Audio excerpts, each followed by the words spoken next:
സുഹൃത്തുക്കളെ, രാജ്യത്ത് അടുത്ത കാലത്തുണ്ടായ ഏറ്റവും വലിയ തീവ്രവാദ ആക്രമണം ഉണ്ടായ സമയത്ത് മോദി ബീഹാറിൽ തെരഞ്ഞെടുപ്പ് പ്രചാരണത്തിനായി പോയതിനെ വിമർശിച്ചുകൊണ്ട് ഞാനൊരു വീഡിയോ ഇറക്കിയിരുന്നു.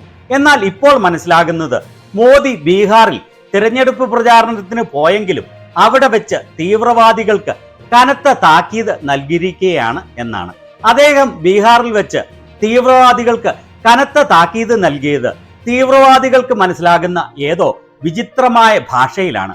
ഒരുപക്ഷെ തീവ്രവാദികൾക്ക് മനസ്സിലാകാൻ വേണ്ടി അവരുടെ കോഡ് ഭാഷയിൽ ആയിരിക്കണം മോദി താക്കീത് നൽകിയത്. കാരണം ഇതുവരെ ലോകത്തിൽ കേട്ടിട്ടില്ലാത്ത ഏതോ ഒരു ഭാഷയിലാണ് മോദി ബീഹാറിൽ വെച്ച് തീവ്രവാദികൾക്ക് തക്കതായ മറുപടി കൊടുത്തത്.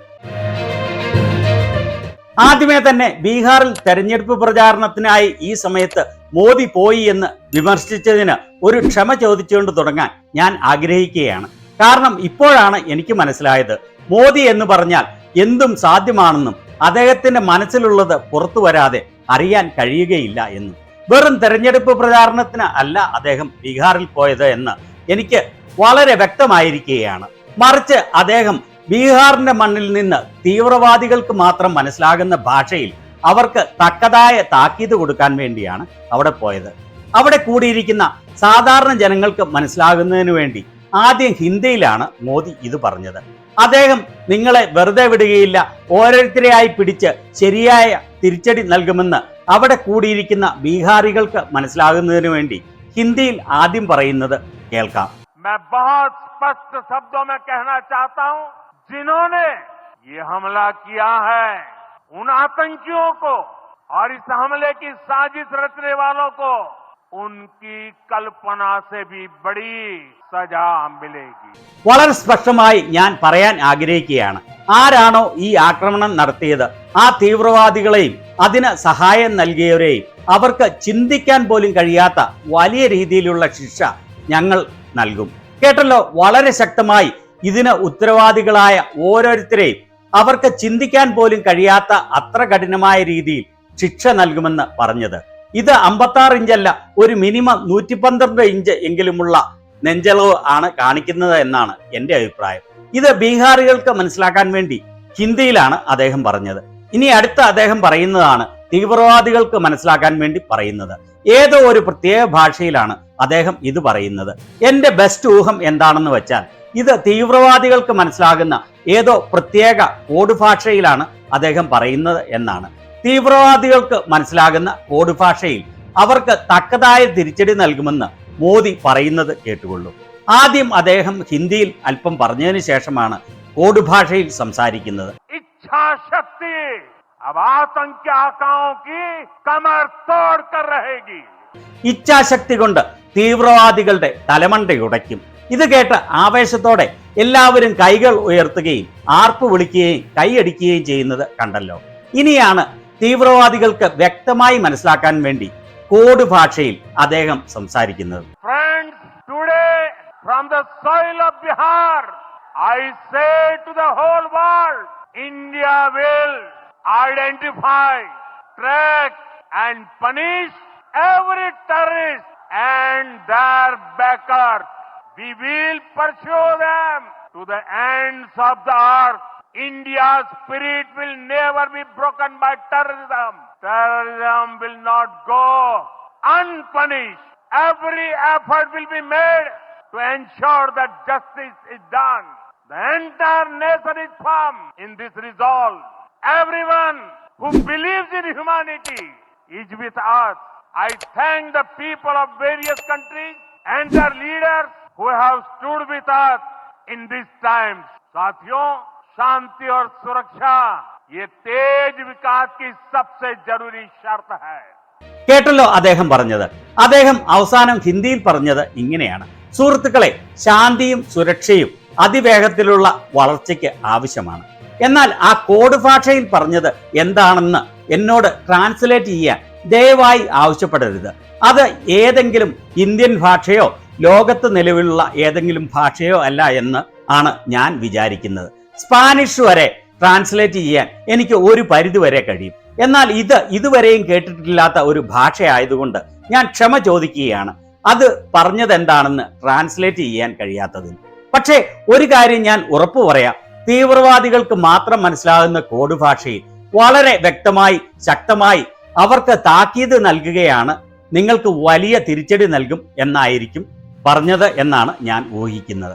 ഒരു രാജ്യത്തിന്റെ പ്രധാനമന്ത്രിയാണെങ്കിൽ ഇങ്ങനെ വേണം. കാരണം മുൻപിലിരിക്കുന്ന ജനത മാത്രം മനസ്സിലാക്കാൻ വേണ്ടി ആവരുത് ശക്തനായ ഒരു ഭരണാധികാരിയുടെ സംസാരം. മോദി ഗവൺമെന്റിന്റെ കഴിവുകേട് മൂലം പാകിസ്ഥാനിൽ നിന്ന് കയറി ഇന്ത്യയുടെ അതിർത്തിക്കുള്ളിൽ 200-300 കിലോമീറ്റർ കടന്നു വന്ന് നിരപരാധികളായ 28 പേരെ തലങ്ങും വിലങ്ങും വെടിവെച്ച് കൊലപ്പെടുത്തിയ ആ തീവ്രവാദികൾക്കും അതിന്റെ പിന്നിൽ പ്രവർത്തിച്ച തീവ്രവാദ ഗ്രൂപ്പുകൾക്കും ഇതിനെല്ലാം പിന്തുണ നൽകുന്ന പാകിസ്ഥാനും ശക്തമായ മറുപടിയാണ് ഈ വിചിത്രമായ കോഡ് ഭാഷയിൽ 112 ഇഞ്ച് നെഞ്ചളവുള്ള മോദി കൊടുത്തിരിക്കുന്നത്. ചില ആളുകളൊക്കെ പറയുന്നത് ഇത് ഇംഗ്ലീഷിൽ അദ്ദേഹം പറഞ്ഞതാണ് എന്നാണ്. എന്നാൽ ഞാൻ അത് വിശ്വസിക്കുന്നില്ല. കാരണം എനിക്ക് അദ്ദേഹം പറഞ്ഞ ഒരു വാക്കുകൾ പോലും മനസ്സിലായില്ല. ഇവിടെ ഗോദി മീഡിയ ആജ് തക്കിന്റെ ഒരു ഹെഡ്ലൈൻ കണ്ടോ? ബീഹാറിൽ ഇംഗ്ലീഷ്, അതിന്റെ അർത്ഥം തീവ്രവാദം ഫിനിഷ്. അതായത് ബീഹാറിൽ മോദി ഇംഗ്ലീഷിൽ പറഞ്ഞതോടെ തീവ്രവാദം ഫിനിഷ്ഡായി എന്നാണ് ഇവർ ഹെഡ്ലൈൻ കൊടുത്തിരിക്കുന്നത്. ഇവർ തെറ്റിദ്ധരിച്ചിരിക്കുകയാണ് മോദി ഇംഗ്ലീഷിലാണ് പറഞ്ഞത് എന്ന്. സുഹൃത്തുക്കളെ, ഒന്ന് ഓർത്തു നോക്കണം. ബീഹാറിൽ ചെന്ന് ഈ കോമാളികളി കളിക്കുന്ന സമയത്താണ് ഇവരുടെ കഴിവില്ലായ്മ മൂലം ജീവൻ നഷ്ടപ്പെട്ട ആളുകളുടെ പലരുടെയും സംസ്കാരം നടക്കുന്നത്. അതുപോലെ ബീഹാറിൽ ചെന്ന് ഈ ട്രെയിനിന് പാകിസ്ഥാന്റെ പച്ചക്കൊടി വീശുന്ന മോദിയുടെ ഈ രംഗങ്ങളും ഒന്ന് കാണേണ്ടതാണ്. എനിക്കറിയാം പച്ചക്കൊടി എന്നുള്ളത് പാകിസ്ഥാന്റെ മാത്രം കൊടിയല്ല എന്നും ഇങ്ങനെ ട്രെയിനുകളും ഒക്കെ ഉദ്ഘാടനം ചെയ്യുമ്പോൾ സ്ഥിരമായി മോദി വീശുന്നതാണ് എന്നും. എന്നാലും ഇതിന് തെരഞ്ഞെടുത്ത സമയമാണ് വിവേകമുള്ള ആളുകളെ അത്ഭുതപ്പെടുത്തുന്നത്. എന്തിനാണ് ഓരോ ട്രെയിനിനും പച്ചക്കൊടി വീശാൻ പ്രധാനമന്ത്രി പോകുന്നത്?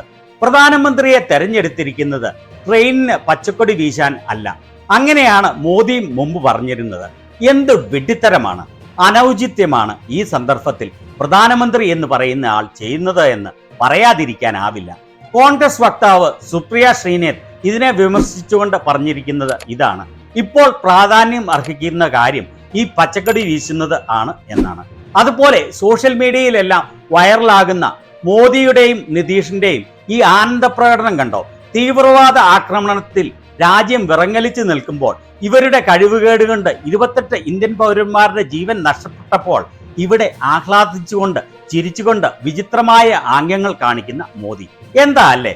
ഇദ്ദേഹത്തിന്റെ പ്രയോറിറ്റികൾ എന്താണ് എന്ന് ജനങ്ങൾ ചോദിക്കുകയാണ്. 22-ാം തീയതി വലിയ തീവ്രവാദ ആക്രമണം ഉണ്ടാകുന്നു. 24-ാം തീയതി ബീഹാറിൽ ചെന്ന് പൊട്ടിച്ചിരിച്ച് ഇലക്ഷൻ പ്രചാരണം നടത്തുന്നു. മോദി ഉടനെ തന്നെ ഇലക്ഷൻ പ്രചാരണത്തിന് പോകാനുള്ള കാരണം ഇതിന്റെ ചൂടാറുന്നതിനു മുൻപ് ഈ ഭീകരാക്രമണത്തിന്റെ പേര് പറഞ്ഞ് 10 വോട്ട് പിടിക്കുന്നതിന് വേണ്ടി മാത്രമാണ്. ഇവിടെ ആളുകൾ പറഞ്ഞിരിക്കുന്നത് 2019 ഫെബ്രുവരി 14-ന് പുൽവാമയിൽ ആക്രമണം നടന്നപ്പോൾ ഇതറിഞ്ഞിട്ടും മോദി ജിം കോർബറ്റുമായുള്ള തന്റെ ഫോട്ടോഷൂട്ടും വീഡിയോ ഷൂട്ടും തുടർന്നുകൊണ്ടിരുന്നു എന്നാണ്.